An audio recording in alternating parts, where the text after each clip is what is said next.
There There we it go. goes. Okay, Hello, rock and roll. everyone. Welcome to this evening's program. My name is Denise. I'm from the Northfield branch of the Winnetka-Northfield Public Library. We're happy this evening to be hosting the program Starlight, Starbright, The Secret Lives of Stars with Professor Shane Larson, who is a professor at Clarkson University in Potsdam, New York.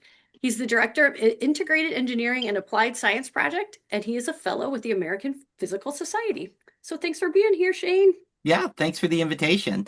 Thanks for coming tonight, everyone. I used to be at Northwestern University for many, many years. So I've given a variety of talks around the Chicagoland area. I used to live, Denise and I were talking before we started. I used to live up there in Long Grove. So I've kind of been in your area for a long, long time. So it's a great pleasure to be back and talk to everyone. I am a physics and astronomy professor. The kinds of stuff that I like to talk about are things that some of you may remember or have encountered in your hobbies or in your personal studies since you've been in school. But one of the great things about being able to give public talks and at programs like this from the library is that most of you, I am assuming, like most of us, have not been in a classroom for decades. And one of the cool things about astronomy in particular is it's constantly changing, and we're learning new things about the universe, and it's changing. And so one of the fun things about doing this is it's an opportunity to help all of you remember how cool it was to be in school, and tell you about some of the cool and neat things that we're learning about the universe, and give you the opportunity to ask questions and find out what kinds of things are tickling your curiosity. So I have some slides here, so I will go ahead and play them. As Denise said, I will encourage you to ask questions as we go along. If you have a question right in this moment and you don't want to kind of shout out, I can't see you, so I'll just need you to pop out. But please put it in the chat and Denise will read it off to me. Otherwise, there will be a few moments or a few different places in the talk where I'll ask if people have questions. And if you do, please ask them. If you are curious about something, almost certainly someone else here in the group is also curious, and it's better if we're all kind of moving along at the same pace in some sense. Okay. Invariably, what will happen though is that we'll end our evening together, and 2 weeks from now, you'll wake up at 1 o'clock in the morning and have some burning question you wished you had asked me.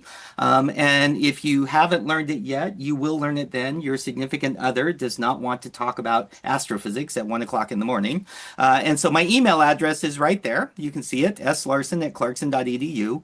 And so if you send me an email, I will do my best to point you to a book, find you an article to read, a YouTube video, something like that, or answer your question if I certainly can answer it. Okay.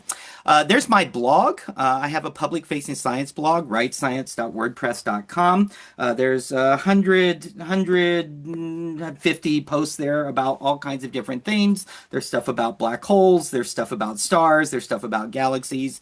It is public-facing. As I tell people, I write it so my mom knows what I do. So hopefully there's interesting stuff there you might like to read, and hopefully it's understandable. And if you're on social media, you can certainly follow me there on the social channels. Okay.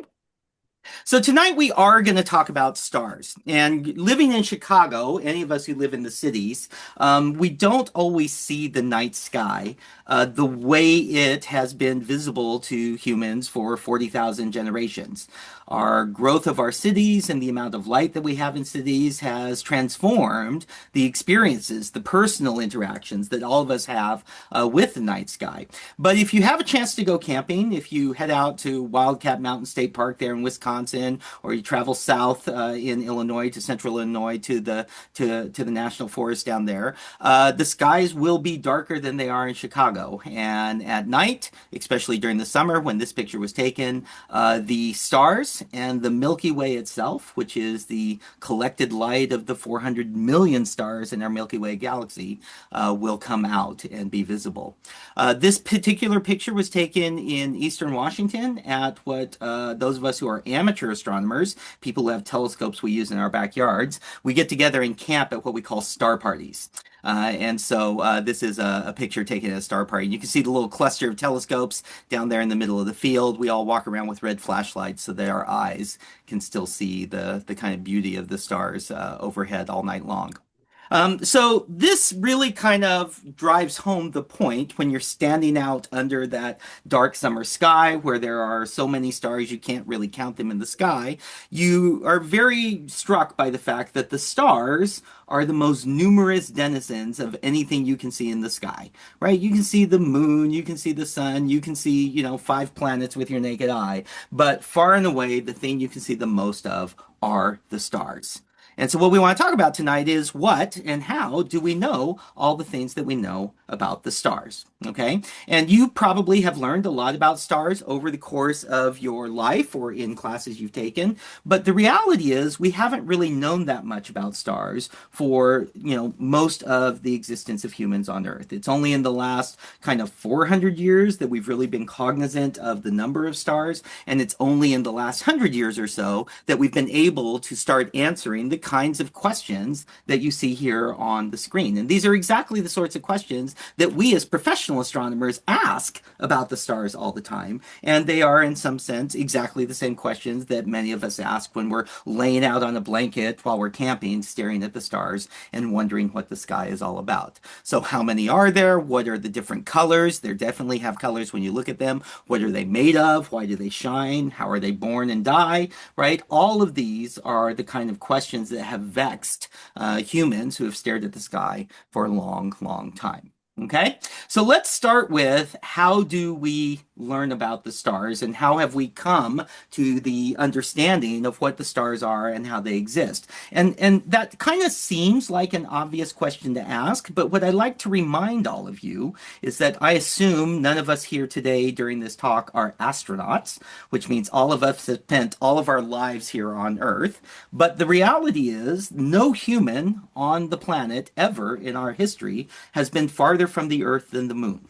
And there are only 24 people who have been out to the moon. Soon there will be four more. Artemis 2 is preparing for launch. It's now delayed, but sometime in March, that number will jump up from 24 to 28. But 28 out of all the billions of humans who have ever lived is not a very big number. But still, we talk about stars and the planets and the other galaxies like we've been there and we know what's going on. And so it's really kind of a testament to our ability as humans to be creative and to be imaginative and to really be able to understand what we're seeing and tease apart the puzzle of what the universe is trying to tell us. Okay, and so that's what we're really all about today. So to kind of illustrate that and get us going in the right direction, I'm going to ask you a question to start with that's not about stars. Okay, and so I'm going to start here. Okay, and this is a collection of people. I happen to know some of these people, and others of these people I don't know. And we're not in the room together, but if we were in the room together, I would ask you that question there at the top, which says, do any of you know any of these people? Okay, and I'm guessing the answer is no. Some of you may know some of these people or one of these people. Okay, so I know Marissa up here, right? And I know Violet. Well, this is Violet when she was little. She's much bigger now. But I don't know any of these other people, and I presume all the rest of you do not either. Okay, so great. You and I are talking about stars. Why am I asking you this? Okay, I'm asking you this because I can ask a question about these people, even though you've never met any of them in exactly an analogous way with Do the you want to fact watch this Denise with me? Okay. Oh, let me in go ahead and exactly mute. the same way I can ask you, have you ever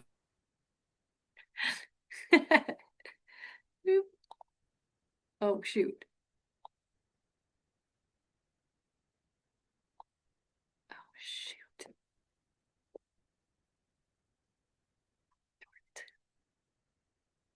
Ah,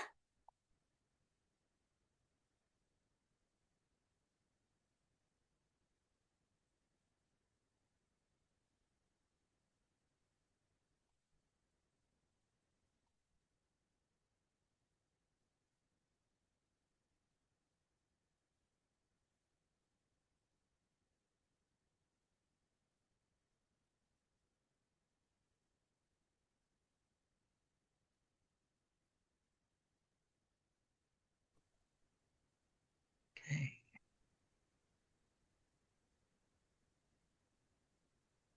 Shane, you're muted. yeah.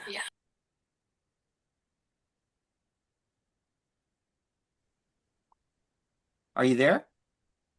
Shane? Yes? Oh, good. We can hear you. Okay, good. It Could was you? my fault. I was muting some people and I got you Okay. muted. Okay. What was the last thing you heard? Um, You were putting people in order. yes. Okay. Okay. So I put people in order here. Okay. And the point here is most of you probably don't disagree with the order that I put them in. Okay. Even though you don't know what all of these, who any of these people are. And the reason for that is that all of you have lived long enough and you've had enough encounters with people that you've learned what all the clues are that tell you how old a person is just because you've seen lots and lots and lots of people. So little kids, they don't have teeth, right? They kind of have, little round faces and cute faces. They're small when they start to walk. Okay, when they're young, right? Their faces are kind of different shapes than when they're older. The things they're doing are different depending on their age. As we get older, right, our hair changes. This guy, right, his hair is white. This guy's hair is kind of getting white. This guy, you can't even see his face. But you kind of know what age he is because he's kind of got this problem that some of us have as we get older, right? So, we might disagree about the exact order some of these go in, but by and large, this is approximately the right order to put people in based on all the clues you know on how to tell how old a person is. And the lesson there, the analogy that I'm drawing there for you is that you can do the exact same thing with stars. Okay, so we have figured out the story of the stars as humans, as astronomers, by looking at lots and lots and lots of them. Okay, this is a particularly famous part of the sky. This is in the direction of the constellation Scorpius. This is called the Rho Ophiuchus complex. But you can see here there are lots of different stars. They have lots of different properties. They have different colors. They have different brightnesses. They have different sizes. And they are embedded and in between and in front of and behind a whole bunch of other stuff in the Milky Way, all this colorful gas and dust that you can see. And that colorful gas and dust is part of the story of the lives of the stars as well. And we'll talk about that. Okay? So, we often in astronomy will summarize the kind of entire story of a star's life by drawing this thing here that we usually call, or many of us call, the recycling diagram. Okay, and that is that name is a truism based on how we think the universe changes over time. It draws on, which some of you may remember, those of you who are old enough to remember Carl Sagan. Carl Sagan once said, "Us and everything else in the universe is made of stardust," and that comes from this kind of recycling idea that we have about the way stars are born and die in the universe. Okay, so it's a pathway that goes around these kind of two loops. Okay, so a star is born here in the center, and then it goes around either the left loop or the right loop. Okay, it lives its life as it goes across the top of the loop. It's dying down here as it goes across the bottom of the loop, and its death leaves behind skeletons, these things here at the bottoms, and then some of that material returns to the big pile of stardust that makes new stars and new things in the universe later. Okay, so I'm not going to talk about the entire part of the diagram here, but I'll put up all the pieces of it. Okay, and the reason to put up all the pieces of it is this is the vocabulary list. You remember when you're in school, right? Your teacher gives you that vocabulary list, and those are all the words you're going to learn that week in school. So this is our vocabulary list for the things we're going to talk about tonight. There's gas and Shane, dust and nebulas. Yes. I have a quick question. It says, Okay, good question. are stars left or right centered, similar to left or right-handed? They are not. So this is just the way that I have drawn this picture. There is a distinction on this diagram between stars on the left and stars on the right, and that distinction is how big they are when they're born, or what we call the mass, the amount of stuff in them. So stars on the left side of this diagram that go through that left loop are low mass or lightweight stars. And stars on the right side of this loop are all the stars that are real heavyweights, really big stars. So that's the distinction on the left and the right here. But whether or not it's left or right, I could have drawn it exactly the other way and it wouldn't have mattered. But there is a difference between the two sides. Okay? That's a good question. Are we good otherwise? I think so. Okay, rock and roll. Okay, so gas and dust is where it all starts. Then there's the, let's call it the star phase, and either you're an average star or a massive star. Then there's the giant phase. You'll see red giants and red supergiants there. Then there's the nebula phase, the supernova, and then the skeletons down there at the bottom, which we call white dwarfs, neutron stars, and black holes. Okay, and we'll talk about each one of these things as we go along tonight. Okay. Now, one of my great pleasures in my life is I'm both a professional and an amateur astronomer. So, my day job is to do real astronomy, the kind of stuff that you hear NASA doing and talking about and hearing on the news. But then at night, my hobby is I have a telescope and I go out in my backyard and I look at the stars. And one of the great things about the whole stellar evolutionary story that you and I are telling tonight is you can stand in your backyard and see all of the parts of it. It's really kind of fun.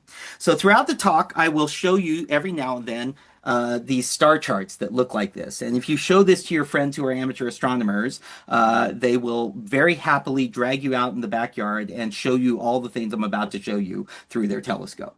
Okay?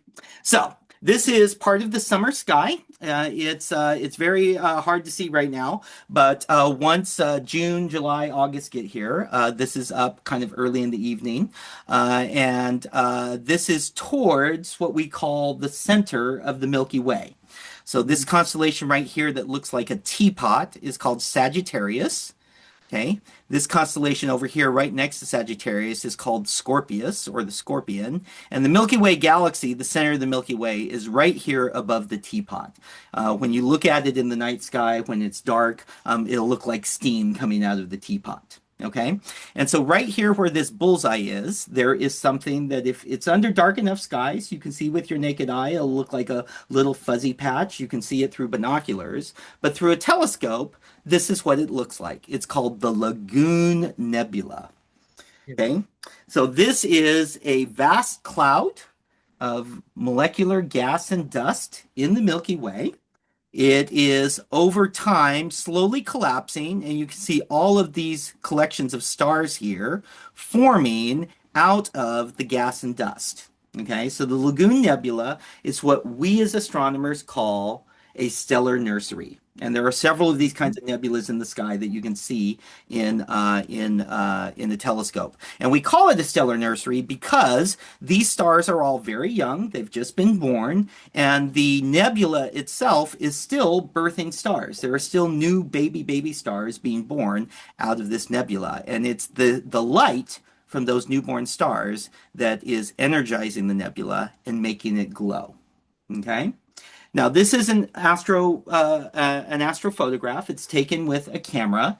And so the colors show up because the camera sensors are very good and very sensitive to gathering all the light, and in particular, gathering enough light to show you the color. So this kind of reddish color is what the Lagoon Nebula looks like. But when you look at it through a telescope with your naked eye, it will look exactly like this, but you're going to see that it looks kind of more grayish white like this. Okay, and that's a common experience for those of you who haven't looked through telescopes before. And this is simply due to the fact that when there's not a lot of light coming into your eye naturally wants to see everything in black and white. It's more sensitive in black and white. And so when you look through a telescope at the Lagoon Nebula, this is kind of closer to what you'll actually see through the telescope. Okay? Now, let's take that stellar nursery bit a step farther. If you kind of crawl up the Milky Way from Sagittarius, so the Lagoon Nebula is down here, and the Milky Way is kind of running diagonally up this picture. A little bit above this, halfway between Sagittarius and this constellation called Aquila, the eagle, there is another little fuzzy patch in the sky. Okay? That fuzzy patch is called the Eagle Nebula. And if you look at it through a telescope, it kind of looks like an eagle to some people, right? It's kind of like seeing pictures in clouds. You look at nebulas and you're like, I wonder why people call that an eagle. Oh, I guess I could tell how it looks like an eagle, right? But the reason the Eagle Nebula is famous is because for those of us who grew up during the age of the Hubble Space Telescope, there's a very famous picture taken of the heart of the Eagle Nebula. And that picture is of this structure here, which we call the pillars of creation. Okay, so this is the Hubble Space Telescope picture on the left. This is the recent picture of the same region taken by the James Webb Space Telescope. They look a little different because the kind of light that they're looking at the sky in is slightly different. The Hubble Space Telescope sees light almost exactly the same as the light my and your eye sees. And the James Webb Space Telescope sees infrared light, which is the kind of light that night vision goggles or heat sensing cameras see. Okay, and so this is one of the tools that astronomers use to understand the universe. Is it looks different in different light because the physics of how that different kinds of light is made tells us something about the stars or the gas or whatever it is we're looking at. These are called the pillars of creation because very young stars are being born right up here at the top of the pillars. And the pillars are dark because these are clouds of very thick gas and dust that have not yet formed into young stars, but they're being illuminated and backlit by the very young stars, which are up here at the top of the pillars.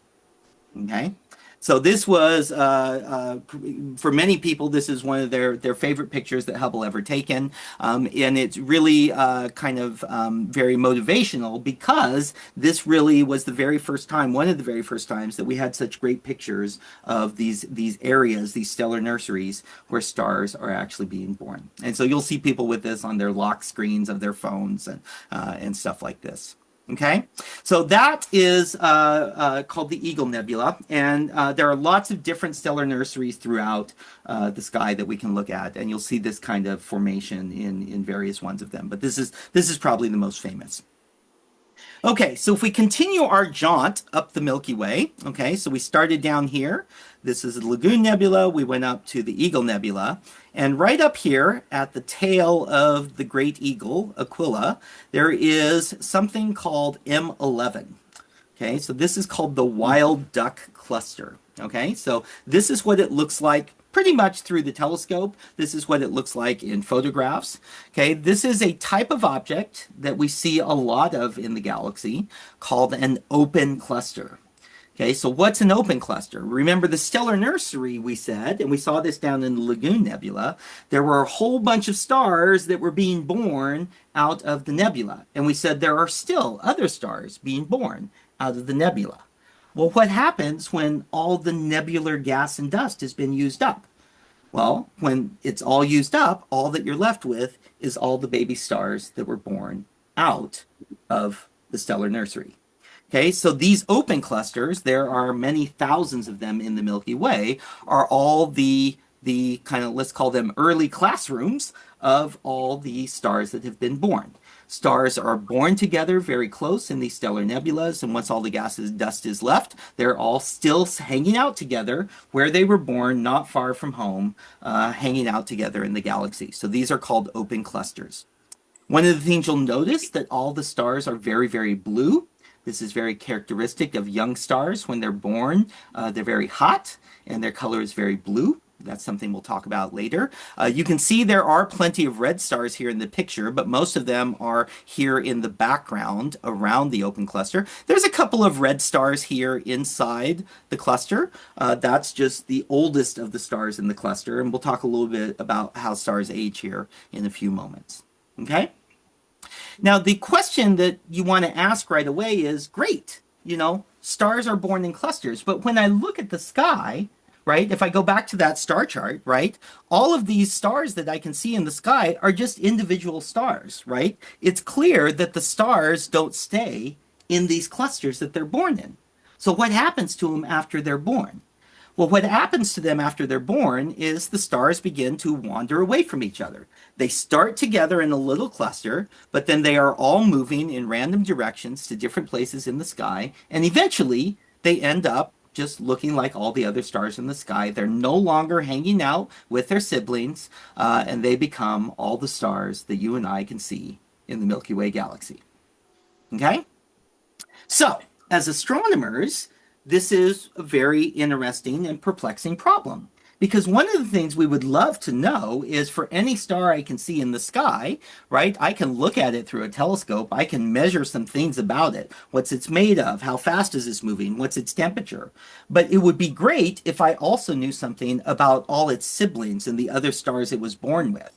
Because stars that are born together, just like kids who are born together in families, they have similar traits. And we can learn about the early life and the youth of stars if we know this whole group of them was born together. So there are many examples where in the night sky we can tell that there's a group of stars that were born together. Okay, and probably one of the most famous examples is this group of stars here. So those of you who are constellation watchers will remember this. This is the Big Dipper. Okay, so here's the handle of the Big Dipper, and here's the bowl of the Big Dipper.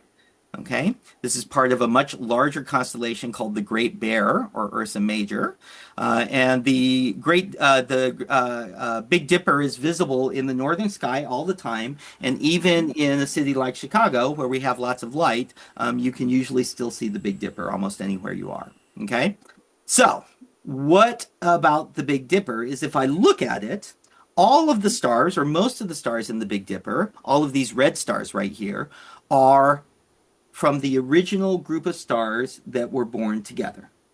Okay, so they all have very similar chemical compositions. And if I look at the direction that they're wandering, then they all kind of have similar velocities. It's like you let kids out of school and they all go out from the door of the school and they're all kind of roughly going the same direction, which is towards the pickup where all our parents are, right? So stars, when they leave their open cluster, it's kind of the same thing. They're all going in roughly the same direction.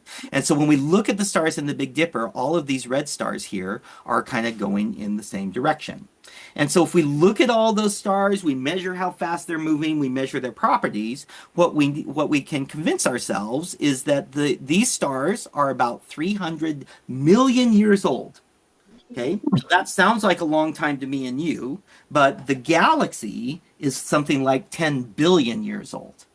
Okay, so 300 million years is not very long compared to the total age of the galaxy. So these stars here in the Big Dipper, which we call the Ursa Major moving group, okay, they are in some sense very young. Okay, the center of this group of stars is only about 80 light years away from us here on Earth, but the whole group of them is about 30 light years across in one direction, and it's about 18 light years across in another direction. Okay, so they're actually strewn across the entire sky. So I've pointed out these stars right here in the Big Dipper, but if I look at the whole sky, you'll see red dots strewn across the sky, and every one of those dots, I'll circle them here in blue, is part of this group of stars that were born together, and they have been spreading out through the galaxy, and now you and I living here on Earth are right in the middle of the group. It's like you standing out on the sidewalk when school gets out, waiting to pick up your son or your daughter, and the entire school looks off, and some of them go past you to the cars to the left, and some of you go past you to the cars on the right. Some of them go behind you, and suddenly you're in the middle of all the stars that are running in every direction. Okay, so that's really what this is like. So this is kind of an exciting time to be. Because our astronomy is getting better, our telescopes are getting better, our ability to measure stars and their properties is getting better, and we're starting to try and piece together these kinds of stories for all the stars that we can see in the sky. Okay, and the thing we would love, which we can't do yet, is we would love to find the siblings of the sun, right? So these are all stars that were born together that belong in this Ursa Major group. But what we would love is to find what are the stars in the galaxy that the sun was born with. Okay, and the sun's really old compared to these stars. The sun's like almost 5 billion years old. So finding the sun's siblings is going to be hard, but we still talk about it and we're going to figure out how to do it. So, okay, so that's the early life of stars. They're born, they come out of nebulas, they're in this kind of clusters and groups together, and then those clusters kind of disperse through the galaxy. Okay, so I'm going to talk about stellar midlife next, but let me ask if there's any questions before we go on. Shane, we did have a question the question was, why split the destiny of larger stars between neutron stars versus black holes? This is going back a little bit. Yeah, okay, so that's a good question. I'm going to put that question off until we get to when we talk about stellar death, and we'll answer that question then. Okay, sounds Okay, good. because there's a little bit of physics behind that, and then I promise to answer that question if you trust me. We do. Okay, rock and roll. Okay, are we good? We're good. Okay, so let's talk about stellar midlife. So, you know, stellar midlife is just like my and your lives, right? Stars have a job and they do their job every day. Okay, so this is a picture I took of the Milky Way. This is in the Pando Forest in central Utah. So it's very dark in central Utah, and you can see the Milky Way all the time. But virtually every star, right? Not every star, there's 400 billion stars in the night sky, and some of them are older and some of them are younger. But by and large, most of the stars that you can see in the sky are in their midlife. And a star in its midlife has one job. It gets up in the morning and it burns hydrogen into helium. Okay, that's all it has to do. And then, the next morning it gets up and it burns hydrogen into helium. And the next morning it gets up and it burns hydrogen into helium, right? And it just does that over and over and over again for its entire life. Okay, stars, unlike people, can't change careers, but they apparently never get bored of burning hydrogen into helium. That's just what they do. Okay, so astronomers have a lingo, a language that we use for this phase of stellar life. And what we say is we say stars are on the main sequence. Okay, and what we mean by that is that they are exactly in this phase where they're burning hydrogen into helium. And I'll show you a graph later on where we kind of plot out stellar life. And this main sequence is where stars cluster on that graph so that we know they're in this hydrogen burning phase of their life. Okay, so that's all they do. Okay, and it's this burning of hydrogen, this nuclear fusion. This is what's going on deep, deep down in the core of the star that is creating all of the elements that will lead up the periodic table to all the things you learned about when you took chemistry. Okay, by and large, most of the universe is hydrogen, and stars turn it into helium, but then they turn those helium into other things. They turn them into carbon and oxygen and magnesium and on up the chain, right? But it all begins right here with the burning of hydrogen into helium. Okay? So, most of the stars you can see are in the main sequence, okay? And so when you look at the night sky and you see stars that are kind of similar in appearance, they're kind of bluish, they're kind of whitish, right? They're almost all of them in this phase. And when you are looking across the sky, you will sometimes see that there's a star that's a slightly different color, right? And it's that different color that is usually the indicator that the star is evolving away from that midlife phase of its existence. Okay, so let's talk about what happens when it's time for a star to retire. Okay, so stars like the sun will spend about 10 billion years in this phase of their lives burning hydrogen into helium, but then they will slowly change, and compared to their long life, that change happens very, very rapidly.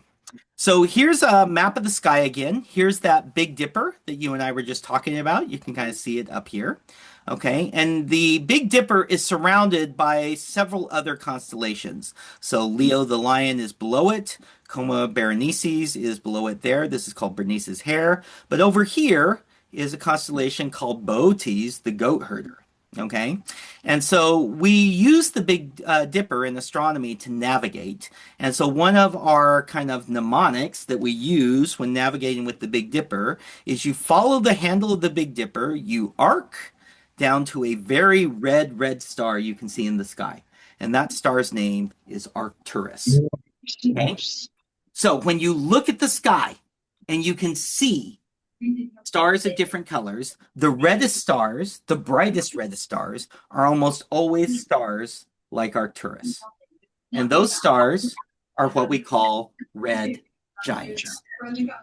Okay, so someone's mute. Oh, there we go. It's all muted. All good. Okay.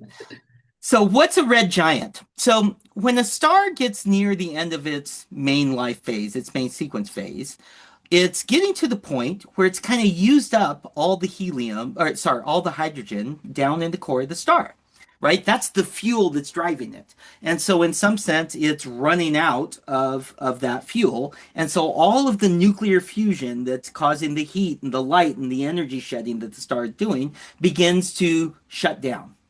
Okay. And when that happens, the star's core, all the material in the core, sinks down and compresses a little bit more, and it starts to use the helium for fuel. Okay, so I often liken this to people, when you have a campfire, you take wood and you burn it, and it turns into all those black coals, right? Well, charcoal is just previously burned fuel that you can also burn. Okay, and so helium in some sense is the same way. And so stars can start burning helium in the same way that they used to burn hydrogen. But helium's not the same thing as hydrogen. So all of the nuclear energy equations, all the energy it makes and how it works and how long it goes is different. And so the star has to rebalance its energy. And when it does that, the star's shape and size and appearance changes. And so what happens is it gets bigger. So that's the giant part of the red giant phase. But then it also becomes redder. And the reason it becomes redder is because all of the energy is now spread across a much larger surface area of the star. And that spreading out of the energy causes the overall appearance of the star to shift from a white or a blue or a yellowish color to more reddish and orangish and yellowish colors. Okay, so it becomes bigger and it becomes redder. Hence, we call these things red giants. Okay, well, the question we all want to ask is, well, how big is it going to get? Okay, so we often talk about red giants in the context of our solar system because you and I are living here on Earth, and the sun's ultimate fate is to become a red giant star. Right now, it's on the main sequence, it's getting up in the morning, it's burning hydrogen into helium, but someday it will run out and then it's going to turn into a red giant. And so when it swells up, how big is it going to be? We don't know exactly, but our expectations are they're going to swell to engulf the entire solar system. So the sun, when it reaches its red giant phase, is expected to reach and possibly exceed the size of the Earth's orbit. So all the inner planets, Mercury here at the inside, Venus here, and Earth, are expected to be consumed, engulfed by the sun when it becomes a red giant. Okay? So that is the ultimate fate of the Earth. The Earth will be turned into a cinder eventually because the sun is going to become this red giant. But it's burning up its helium fuel, right? And so what happens when it's burned up all the helium fuel? Well, the same story happens when that nuclear fusion kind of starts to get towards the end. It's going to start sputtering. Fuel's going to get sparse. And when that happens, the star begins to get a little turbulent. It's going to shake, rattle, and roll, and it's going to try and collapse, and it's going to try and expand, and it's going to kind of shrug out its outer atmosphere. Okay, and when that happens, the outer atmosphere of the star very often travels outward at enormous speeds, and it becomes a new source of stardust out in the universe. So this is an animation showing the formation of what we call a planetary nebula. Okay, so the name for this I'll tell you about in a minute. It doesn't have anything to do with planets, but when the star sheds its atmosphere, okay, all of that gas and dust that was around the star kind of spreads out in a bubble around the star, and then it leaves behind a little skeleton, a little remnant of what the star used to be. And that little skeleton is that little white dot you can see there in the middle. Okay, you can see this is an actual nebula in the sky called the Helix Nebula. You can see all of these little blips where the gas is streaming past objects that used to be around the star. These are all the things that used to be in the solar system around this star, and all of the gas that used to be the atmosphere of the star is blowing past it and spreading out into the universe. Okay? So the kind of cool thing is there are lots of these planetary nebulas in the sky, and they all look different. Okay, and so we love this because when they all look different, we think the reasons they look different is they tell us something about the star when it was reaching that end state of its life. And so of particular interest to us is why are some of these stars kind of bubbles like the Helix Nebula? And why are some of these stars kind of elongated like this? Okay, and this one right here. We think the reason for that has to do with how fast the star is spinning. Okay, and if you didn't know it, the sun is also spinning. It's not spinning very fast. It spins about once every 30 days, but some stars may be spinning much, much faster. And if they are, then when it's spinning, it kind of throws things off in these kind of directions that are opposite each other away from the star. Okay, it's kind of like getting flung off a merry-go-round when you were a kid playing out on the playground with your siblings, right? The faster the merry-go-round goes, the harder it flings you off in a given direction. Okay, it's kind of the same thing we think for stars, but we're still learning about this. Okay, here's the coolest thing ever about planetary nebulas. Okay, so when stars die, the very common thing is to make these planetary nebulas. Okay, so if you and I look out in the sky, we can see lots and lots of planetary nebulas, but they eventually disappear after about 10,000 years. And that's because the star has thrown all of this gas and dust out into the space around it.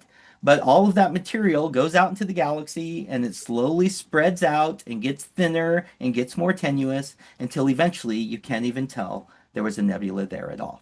Okay, so the planetary nebulas that you and I can see in the sky right now are only going to be there for about 10,000 years.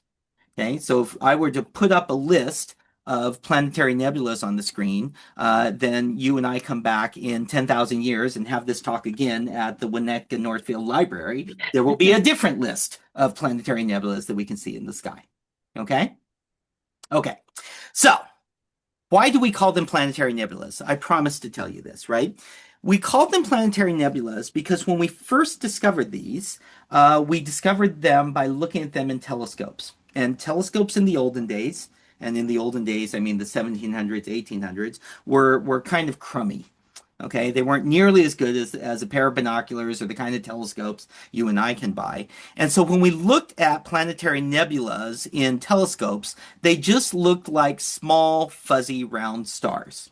This is a famous planetary nebula in Lyra called the Ring Nebula. This is what it looks like if you look at it through a telescope. But through telescopes in the olden days, you know, it kind of looks like one of these fat stars over here.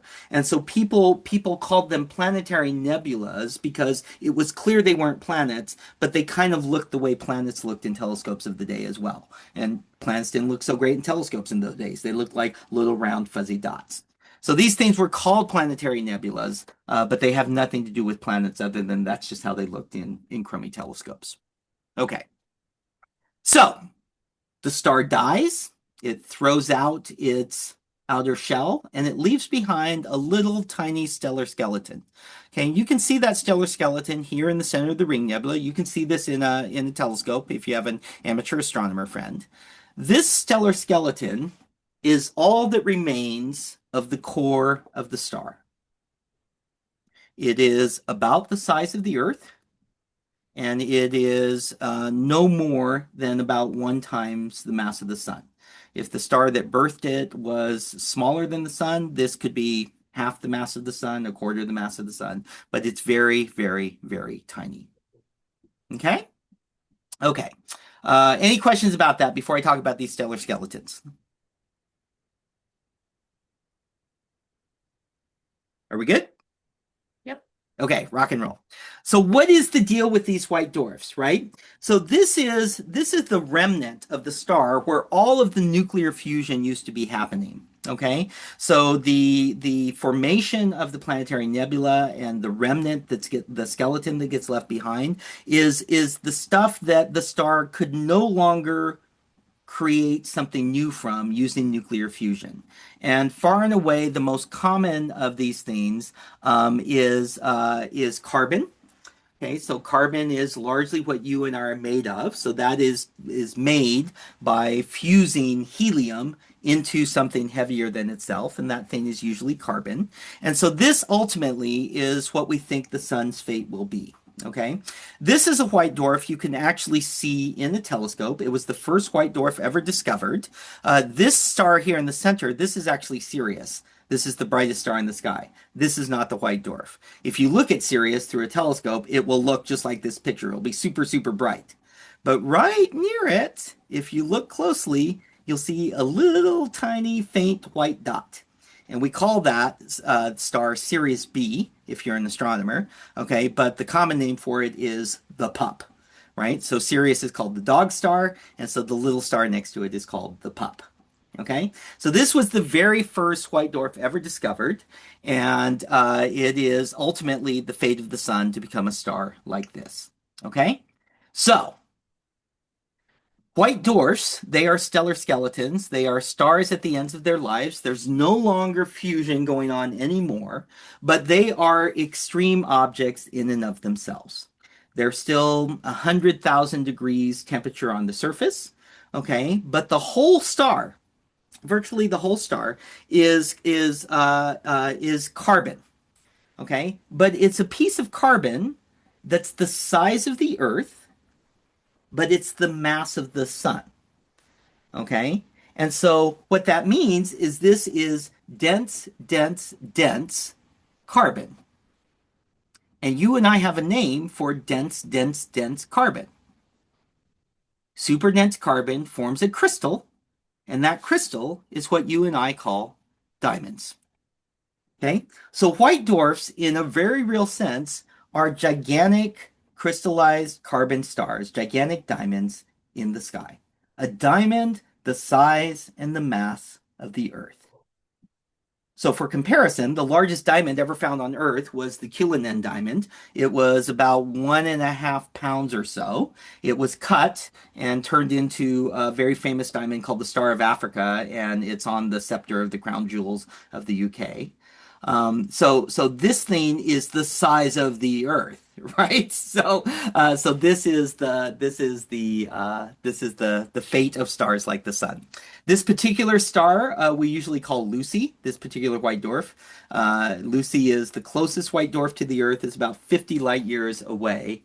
And if you were to turn its mass into the carats of a diamond, it's 2 billion trillion carats in terms of the size of the diamond that Lucy is. Okay, and those of you who are rock and roll fans, that's Lucy in the Sky with Diamonds. That's what that reference is. So, okay. So that's the fate of most stars in the sky. When we were looking at our recycling diagram, that's all the stars that went around the light star side of the circle. What about heavy stars? What about massive stars? Okay, so this question was asked earlier, and this is really the point, right? Massive stars evolve differently than lightweight stars. And the reason is because gravity has the ability to continue to squeeze the stars and force nuclear fusion to continue beyond carbon. The sun doesn't have nearly enough gravity that it's ever going to be able to make fusion make anything besides carbon. But if the sun were 10 or 15 times the size it is now, then gravity would be strong enough to just squeeze as hard as it could on the core, and that would push the fusion forward and make it burn into new things. Okay, and so the ultimate fate of a massive star is completely tied to how massive is it. Okay, and what stellar skeleton comes out the far end is all about how massive is it. So let's talk about that. Okay, when the massive stars get near the end of its life, when it gets to that kind of turbulent phase that normally makes the planetary nebula for small stars, the turbulent phase often will cause the star to collapse and explode in what you and I call a supernova explosion. And what that supernova explosion does is it completely destroys the structure and body of the star. It throws all of that material out into the sky and creates what's called a supernova remnant. So let me back up to that picture there in the movie. Okay, so this is probably one of the most famous supernova remnants in the sky. It's called the Crab Nebula. Okay, so the Crab Nebula was when the star explodes in this supernova explosion, it's visible to the naked eye. Okay, so nova means new star, and that's where this name comes from, is people would be hanging out, looking at the night sky, and then you see, oh my gosh, there's this star, this bright illuminated star that we've never seen before. Okay, when the Crab Nebula exploded, so this was in 1054, Okay, so this is well before kind of, modern scientific history. It was visible in the daytime for several weeks, and you could read by it at night. It was bright enough at night that you could read by it for, several months afterwards. It has since faded. There's no longer something you and I can see in the sky with our naked eye where the Crab Nebula is. But if you go back to the sky with your telescope to where the Crab Nebula happened, you can see this. You can see that nebula in the night sky. Okay? And at the center of the Crab Nebula, there is not a white dwarf. There's something else entirely. Okay? And so that's what we're going to talk about. There are lots of famous supernova remnants in the sky. So you and I have been kind of crawling up the Milky Way here tonight. So remember, we looked at that open cluster down here at the bottom of the Eagle. That's the wild duck cluster. So this constellation here is called the Northern Cross, or Cygnus, the swan. Okay, so you can see the tail of the swan, the long neck. You can see its wings here. And right off the wings of the swan, there is an enormous supernova remnant called the Cygnus Loop. Okay, and so this is what things like the Crab Nebula will become over time. Okay, it's going to spread out into the galaxy, and it's going to become all the gas and dust that ultimately, when it collides with other collections of gas and dust in the galaxy, will form new stellar nurseries. Okay, so we see that big recycling happening here. The stardust has been blown out, and it will become new stars eventually.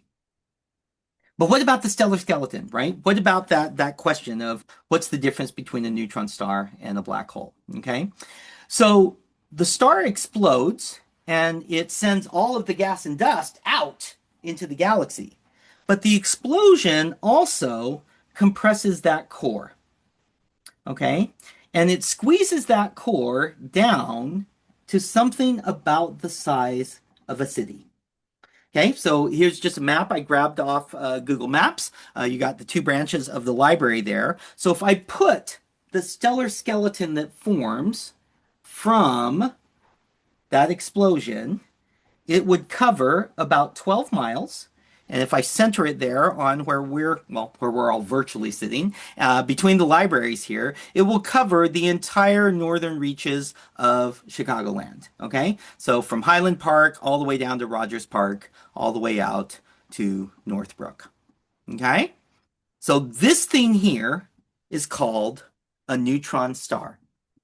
And that's because gravity was strong enough to compress it all together, make all the fusion, make all these big atoms, and then the explosion compresses it, and all of the atoms disintegrate. And so they become all of those things that you and I learn atoms are made of when we take chemistry in school. They're made of protons, they're made of neutrons, and they're made of electrons. And if you ever hang out with friends from Fermilab, they'll tell you that you can take protons and electrons and smash them together and make neutrons.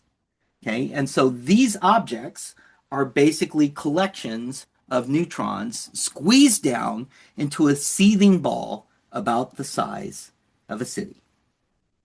Okay. It's an awesome example, Shane. Thank you. Okay. So, right. We are getting close. And we do have some questions. So just let you okay. know. So I'm going to tell you about black holes, and then we'll tie it up. Okay. So these objects are extreme, right? If you could go out and get a spoonful of material, just the size of a sugar cube off of a neutron star, the mass of just that little teaspoon amount is 3 times the mass of every man, woman, and child in the human race, right? These things are enormous, okay? They're dense. And because of that, the gravity on the neutron star is enormous as well, right? So the gravity that you feel pulling you into your chair or your couch right now is what we call 1G, 1 Earth gravity. But on the surface of a neutron star, it's 200 billion times the gravity that you're feeling pulling yourself into your seat right now. Okay, so you can't walk around or survive on the surface of a neutron star because the gravity is too enormous. Okay? But if the star is heavy enough, then it will become something different entirely. It'll become something called a black hole. If the explosion is strong enough, it will squeeze that neutron star, And gravity will overcome all the forces of physics and shrink that thing down to just about 3.5 miles across.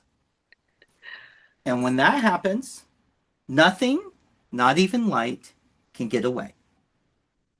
So the earlier question that was asked, what's the difference? What decides between whether or not I have a neutron star or whether or not I have a black hole is completely driven by how big is the star when it's born.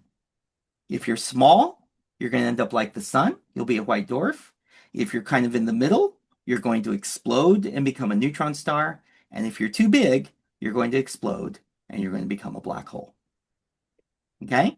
So that completes the whole cycle all the way around this recycling that you and I have been talking about. Okay? That is incredible, Shane. Okay. I will put up my last slide here. I always have a few books for all of you to read. So I'll certainly take questions, but these books here are all about the story that I've just told you. If you want to do it in your backyard, this Observer's Guide to Stellar Evolution will kind of do a tour similar to the one I did with you. If you love black holes, this book by Kip Thorne, Black Holes and Time Warps, is totally the thing to do with. The Secret of the Stars is kind of the whole story that I've just told you. And then this story here is a biography of Cecilia Payne-Gaposchkin. She's the one who figured out the whole business about hydrogen and fusion and all of that sort of stuff. Okay? Oh, So very I'll good. take any questions we have. So Awesome. I know we've been going. So No, you're awesome. You're exactly on time. Just want to let everybody know that we did record this and it will be put up in a day or two. So if you do want to rewatch this, because I'm gonna have to rewatch it. This was incredible and yeah, so there's a lot of fast. physics. Sorry about that. Oh, no, you did fantastic. That's the way it in does. this. It melts your Oh, brain. No, it was wonderful. It was wonderful. So good. But we do have several questions for those that don't want to stay, this pretty much completes it, but we do have like 5 or 6 questions. So Okay, let's have them. I have about 10 minutes before I do have to close things up. So we have about 10 minutes to take these questions. Okay. So the first one was, do I see the same sky every night when I look up? This was from a little bit earlier in the beginning when you were talking Yeah, about so the answer to that is yes and no. Okay. So the sky slowly rotates over the course of the night. But then what you see at the start of the night changes with the season. Okay, so if I go out right now at 4 o'clock in the morning, I will see constellations that in the spring will rise earlier in the night. Okay, so the key is if you want to see stars that you'll see later in the year, just stay up later at night.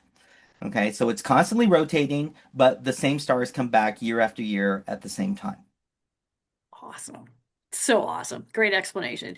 Okay, next question. How big are stars measured in feet or miles? And I have to tell you, we've had a little side discussion during your chat. Ah, right. Yes. Okay. Okay. Yeah. So the let's see. Can I do it? I usually know all the numbers in meters. Okay. So the Earth is 12,000 miles in diameter, and the Sun is 100 Earths across. So that's 1.2 million miles in diameter for the Sun. If I just did that math right in my head. So, but it's 100 Earths across the sun, and so the Earth diameter is 12,000 miles. I think that's right, 12,000 miles. So, yeah, that's right, 1.2 million miles across the sun. Okay, and the sun's just an average star. There are stars much larger than the sun. There are stars smaller than the sun, but that kind of millions of miles across is the right number. Okay, gotcha. Okay, so when you were talking about how it expands and when it dies, it's gonna take out the whole this same person wondered what's going to happen to the Earth when our sun. Yeah. Yeah, so the sun's going to eventually become a red giant, and all expectations are it will swell up at least to the size of the Earth. I think the real question is, will it swell up to the size of Mars's orbit? But it will swell up to the size of the Earth's orbit is our expectation. And so when that happens, the planets are basically existing inside the upper layer of the star's atmosphere. And so the planets will slowly be burned away, and how much they get burned away is dependent on how long they're in the atmosphere. That being said, when the sun's getting close to its red giant phase, it's going to start getting hotter. And so the amount of energy that we receive here on Earth from the sun will change. And so, like our oceans and everything, the Earth will be burned up in the context of our environment long before the star swells up and gets to the orbit of the Earth.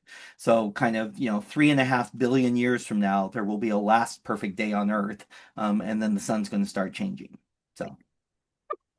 Okay, thank you. We have some time. That's good. We have some time, yes. Yeah. So build those spaceships. Let's I figure out where know. we're going to go. And, Yeah. and the attendees on the call were consoling each other. He said, most likely billions of years from now, humanity should have hopefully interstellarly traveled elsewhere. Yes. Well, and this is, those of us who think about this is really the point, is if we don't do that, everything that we are and all the things that we know will be lost because we're going to get burned up one way or the other, right?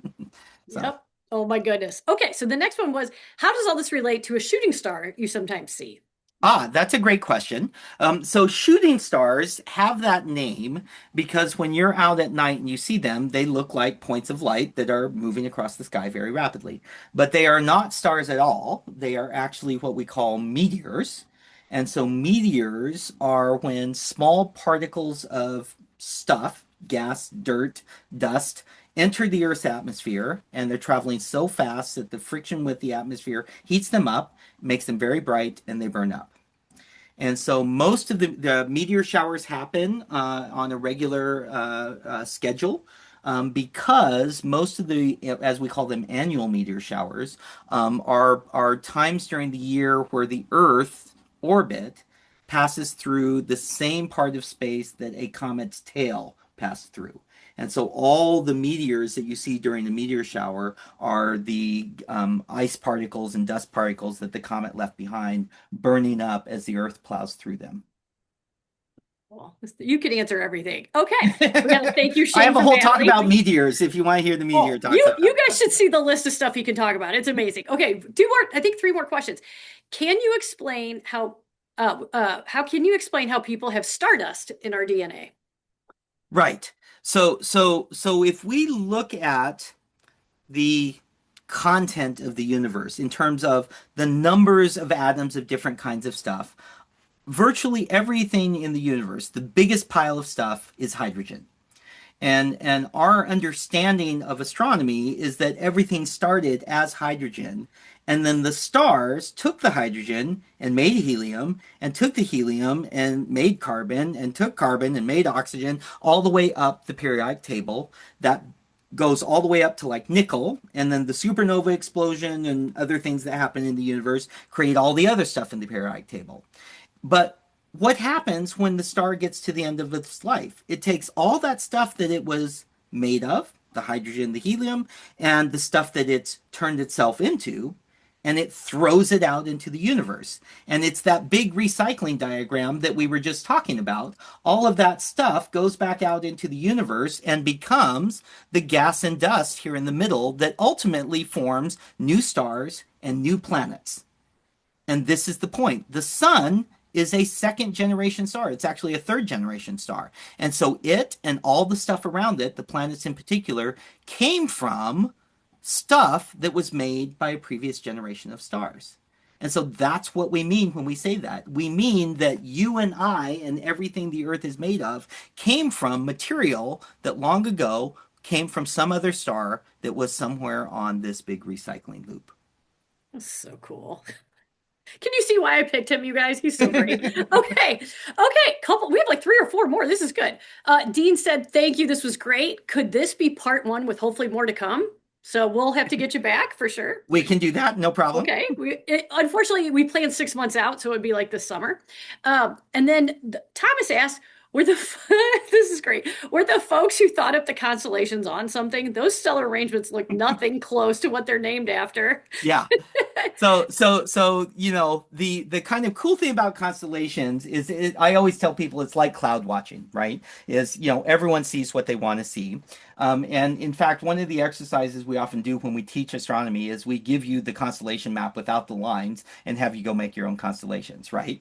But historically, if you look at at the sky, the constellations, as you and I call them, are the classic names from kind of European Renaissance era, right? They're all taken from Greek mythology and these sorts of things. If you look at the constellation names in the southern sky, they were all, I mean, there are indigenous names from all the indigenous cultures in the southern hemisphere, but the names that are on the classic star charts are from when European explorers began to expand into the southern hemisphere. And so they have names like Microscopium and Cetus, the whale, and Carina, the ship, right? So they're named, the people who were naming and drawing the constellations in that era named them after things that were relevant to the cultural age that they were in, right? So the age of exploration, they were naming them after ships and microscopes and telescopes and all of that sort of stuff. So yeah, they named them after things they were interested in. So, Oh my but gosh. the Okay. indigenous cultures all have their own stories of the sky, and some of the constellations are common. Orion, the Big Dipper are kind of common across cultures, although what they are is different. But the lines that you connect are generally different depending on where you are. So. Okay, gotcha. Okay, you can tell we are into this. Okay, unfortunately, I am going to have to cut it off just two more. Okay, Okay, two so more. Thomas said, do you feel the end of the film Interstellar is scientifically conceivable or is it complete fantasy?